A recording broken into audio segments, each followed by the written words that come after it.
Halo guys, assalamualaikum, balik lagi di Daily Channel. Sekarang kita ditemenin sama Bunda Edo. Halo guys, jangan lupa di like, komen, dan subscribe. Terima kasih udah subscribe, terima kasih udah dukung channel ini sejauh ini guys ya.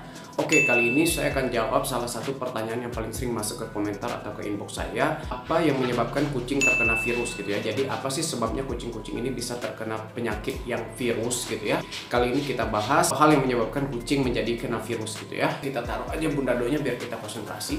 Virus adalah penyakit yang paling mematikan di kucing dan yang paling sering terjadi di kucing, yang sering menimpa kucing gitu ya. Dan virus ini biasanya mewabah sifatnya gitu ya. Nah, sebelum saya masuk ke poinnya, bahwa di sini saya hanya akan menjelaskan berdasarkan pengetahuan dan pengalaman saya secara awam aja sebagai pecinta kucing atau sebagai cat owner gitu, sebagai pemilik kucing gitu ya. Dan saya udah sering banget mengalami kucing saya kena virus. Dan saya termasuk salah satu cat owner atau cat lover yang udah trauma banget soal virus karena udah terlalu banyak kejadian kucing saya mati karena virus gitu ya. Dan dulu itu semuanya itu dirawat di klinik hewan gitu, di opname gitu. Jadi jarang banget gitu kalau misalkan kucing yang udah kena virus ini, virus apapun, terutama kalau virusnya itu Panleukopenia, jarang banget ada yang tertolong sih menurut saya dulu gitu ya. Dan akhirnya beberapa tahun terakhir ini, seperti yang udah saya jelasin, bahwa saya kalau kucing saya kena virus biasanya saya tangani sendiri aja di rumah. Karena trauma masa lalu soal kucing yang kena virus yang selalu mati itu, akhirnya saya belajar sendiri guys mengobati virus. Saya ngulik sendiri, saya banyak tanya, saya banyak konsultasi, baik itu konsultasi ke dokter, ke orang shelter, atau ke teman-teman cat lovers yang lebih ahli begitu ya. Pada intinya virus ini adalah penyakit yang viral, menyebar gitu ya. Apalagi kalau kita punya beberapa ekor kucing langsung mewabah gitu ya.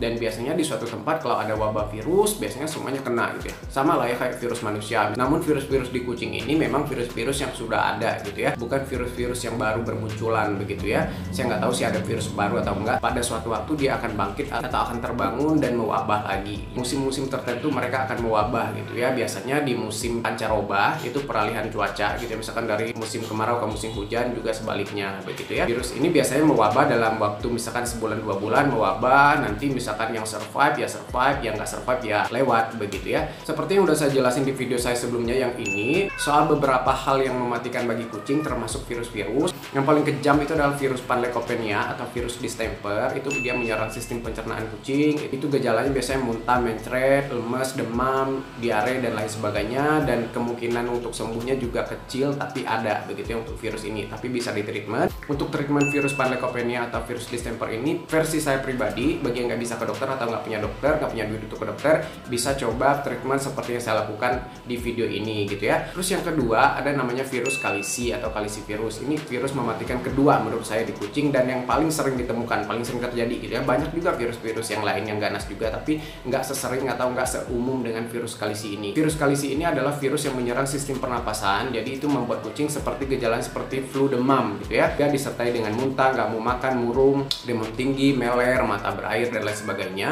Untuk penjelasan soal virus kalisi ini, kalian bisa simak di video ini. Bagi yang nggak bisa ke dokter, bisa coba treatment seperti yang saya jelasin di video ini gitu ya. Dan ada beberapa virus lain lagi di kucing. Selain kalisi juga ada sebenarnya virus rhino. Nah, virus rhino ini sama dengan sifatnya virus kalisi, namun seringkali orang menganggapnya ini virus kalisi karena menurut saya sih hampir sama aja gitu ya. Yang membedakan antara virus rhino dan virus kalisi, kalau kalisi ada sariawan, kalau rhino nggak ada, tapi gejala lainnya hampir sama dan mirip banget gitu ya. Dokter sendiri ya yang nanganin kucing saya juga pernah gitu salah, ternyata kucing saya kena rhino bukan kalisi, salah diagnosa gitu ya. Oke, sekarang kita langsung ke poin-poin yang menyebabkan kucing terkena virus. Yang pertama, kucing terkena virus dari kucing lain yang sudah terkena virus. Ada satu kucing yang terkena virus, lalu dia bertemu atau berkumpul di satu ruangan atau berkontaminasi atau bersentuhan begitu. Kemungkinan besar kucing ini juga akan tertular si virus. Kalau misalkan kucing yang udah vaksin, biasanya gejalanya bisa jadi nggak keluar atau bisa jadi keluar namun ringan-ringan aja gitu ya. Jadi kemungkinan untuk survive-nya itu lebih besar kalau bagi kucing yang divaksin. Dan balik lagi ke imunnya,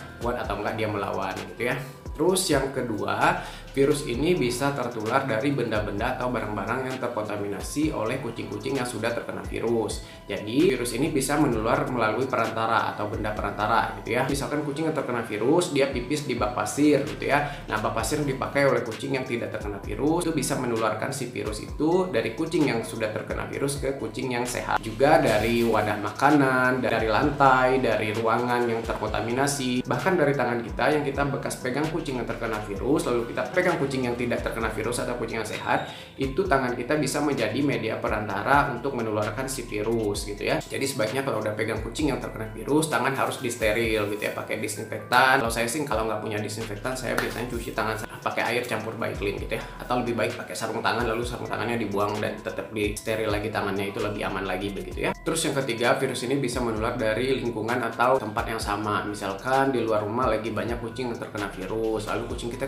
keluarin tuh, bisa jadi kucing kita akan tertular karena virus ini juga bisa dia bertahan beberapa kurun waktu di tanah. Bahkan beberapa virus yang katanya kayak Panleukopenia itu, saya pernah baca dan pernah diskusi dengan salah satu dokter hewan juga, katanya bahkan Panleukopenia ini ada kemungkinan bisa menular lewat udara gitu guys ya, saking brengseknya ini virus gitu ya. Terus yang keempat, tentu saja kalau misalkan kucing ini melakukan kontak langsung, seperti misalkan kucingnya kawin ke kucing yang udah ada virus, atau kucingnya menyusui anaknya, jadi induk kena virus, kucing menyusui anaknya, itu juga anaknya otomatis akan tertular si virus kayak gitu ya. Jadi kalau misalkan ada kontak langsung ataupun tidak langsung kepada cairan tubuh, feses atau purin, darah, air liur, air mata dan lain sebagainya, itu bisa menularkan si kucing yang terkena virus ke kucing yang tidak terkena virus kayak gitu ya. Jadi lebih hati-hati, lebih waspada. Kalau misalkan di tempat kalian lagi ada wabah virus, sebaiknya kucingnya itu ditaruh dalam rumah aja, jangan sampai keluar. Intensif lagi menjaga kesehatan dan meningkatkan imun mereka, memberikan cukup vitamin, makanan yang bernutrisi, dan menjaga kesehatan mereka jangan sampai imun mereka drop. Karena yang namanya virus itu hanya bisa dilawan dengan sistem imun atau sistem kekebalan tubuh, sama seperti manusia gitu ya. Jadi semakin bagus sistem kekebalan tubuh kucingnya, semakin kuat imunnya, maka semakin kuat dia untuk melawan si virusnya. Juga tak kalah penting bagi yang punya budget, yang punya modal, yang ada tempat vaksin, sebaiknya kucingnya divaksin secara rutin gitu ya. Namun memberikan vaksin pada kucing bukan berarti kucing ini 100% tercover dari si virus ya. Akan tetapi kucing yang sudah divaksin biasanya saat dia terkena virus akan lebih kuat untuk menghadapi si virus, imunnya kuat gitu ya. Virus ini seperti angin lah, nggak kelihatan gitu ya, tapi dia ada. Jadi kita harus lebih waspada pada saat ada kucing terkena virus atau kucing yang menunjukkan gejala-gejala virus. Kalau ada kucing lain di sekitarnya, dipisahkan atau diisolasi, baik diisolasi kucing yang sehat ataupun kucing yang sakit gitu ya, benar-benar diisolasi dulu. Kalau saya biasanya isolasinya itu minimal itu 2 minggu gitu ya, itu minimal guys.